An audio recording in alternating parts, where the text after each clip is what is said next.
ativado para música. Olá, tudo bem? Meu nome é Giovanni Richter Tardivo e hoje, dentro da disciplina de Criminologia, a professora Carla nos solicitou uma análise de um experimento que ocorreu basicamente 50 anos atrás, né? 1971, na Universidade de Stanford. Esse experimento é já muito conhecido, né? Diversos filmes falam sobre eles, mas a gente pode até fazer uma análise 50 anos depois, se fosse hoje, o que iria acontecer? E eu acredito que o ser humano, assim como ocorreu há 50 anos atrás, exposto a algumas situações que servem como gatilhos psicológicos, ele se comporta exatamente igual, tanto como foi em 1971, como seria hoje. Então, analisando através de filmes e de bibliografias que falam sobre o assunto, onde eu destaco o livro do próprio autor do experimento Efeito Lúcifer, né, onde Felipe Zimbardo narra as suas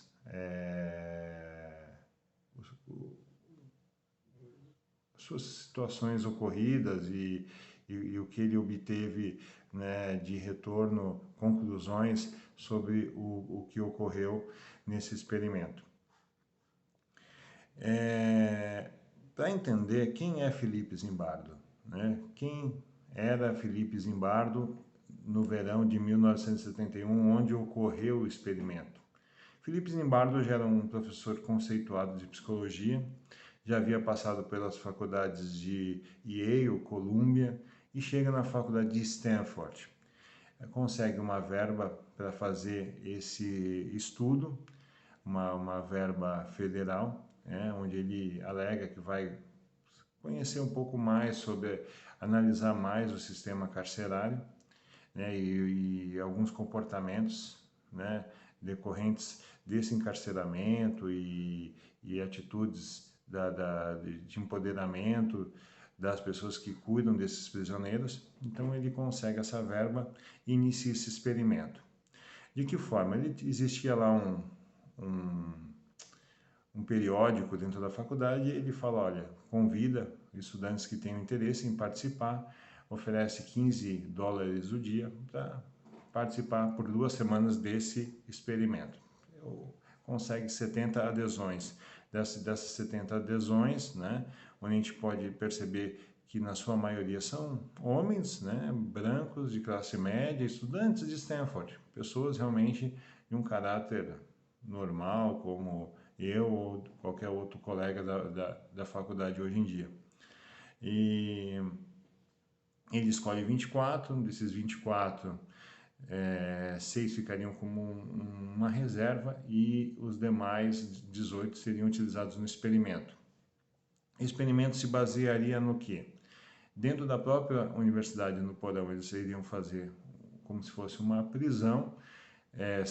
São 3 celas de 5 metros quadrados, onde caberia as camas, né? Um espaço realmente pequeno, teria até um armário que seria tipo um isolamento, uma solitária, que já mostra um certo sadismo, uma certa predileção ao que viria a ocorrer no futuro.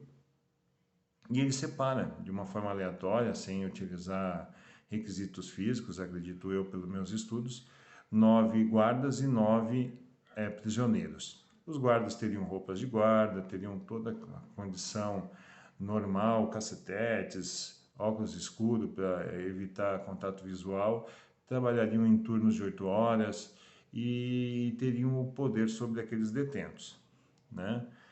Esses guardas ficariam subordinados ao próprio Felipe Zimbardo, que seria tipo um supervisor, um diretor desse presídio.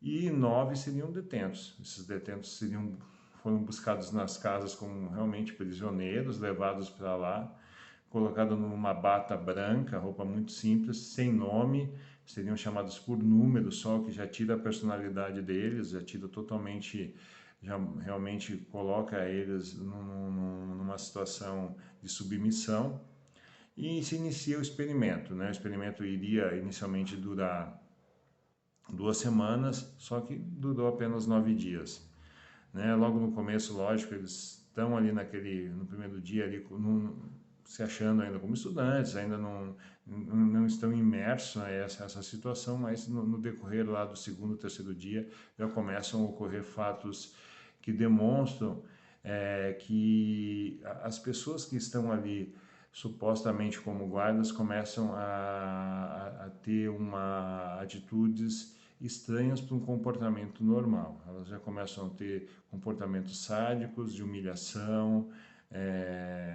sendo que o Felipe, o Zimbardo, ele só no briefing que ele fez com os guardas, olha, só não permito violência física, tá? Mas foi utilizada muito violência psicológica, muitas situações realmente de humilhação, e esses supostos prisioneiros começaram a ter efeitos negativos, como crise de pânico, crises alérgicas, demonstrando o grande nervosismo aos quais eles estavam sendo expostos, né? E assim ocorreu, sendo que no 9º dia, uma estudante de psicologia, que foi uma psicóloga que foi entrevistá-los, solicitou e recomendou ao Felipe Zimbardo que terminasse o experimento antecipadamente, né? Então que não durasse 2 semanas, durasse apenas 9 dias, porque aquilo que poderia advir dos dias seguintes poderia ser muito prejudicial e poderia causar algo irreparável para a vida desses estudantes. E assim ocorreu, Felipe atende até essa psicóloga depois vem a se tornar esposa de Felipe. E então a gente começa a analisar esses fatos conforme a professora nos solicita. E quais são as conclusões, que acho que é isso que mais impacta, porque o resto é o filme, está ali, está exposto, e até o momento eu só narrei isso.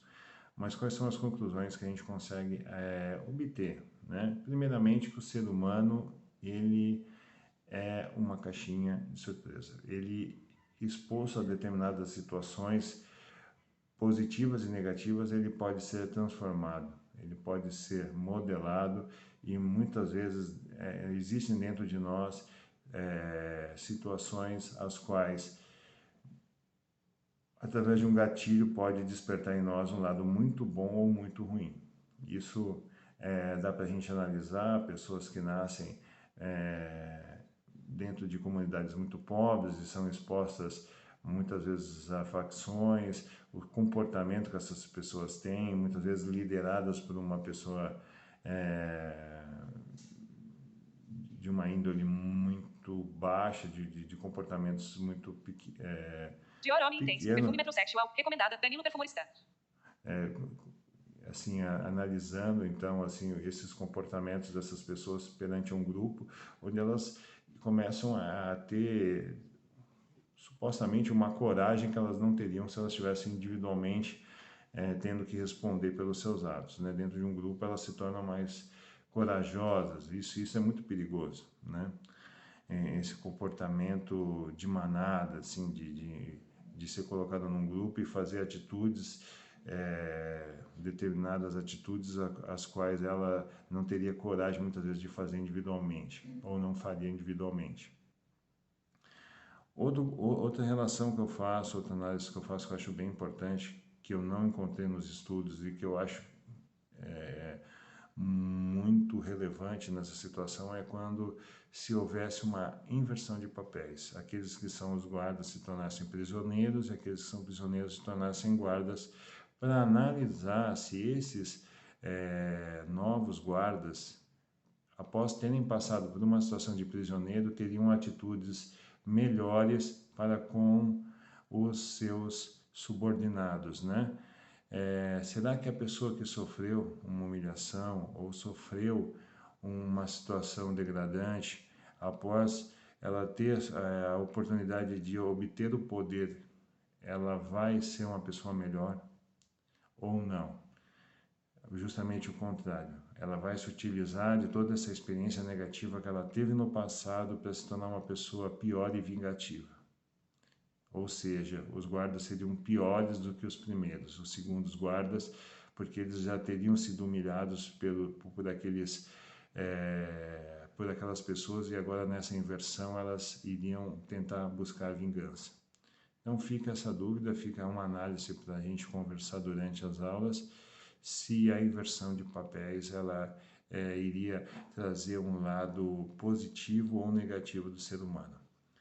O que eu acredito e trago também essa análise é que uma pessoa, digamos assim, que está hoje como estudante, se ele fosse exposto a uma situação, digamos, um dia numa cadeira de rodas, ou um dia com os olhos vendados, ou algumas horas que fossem, para expor ele a uma falta de visão, a uma deficiência física, acredito que ele seria uma pessoa melhor perante a sociedade quando se deparasse com pessoas deficientes.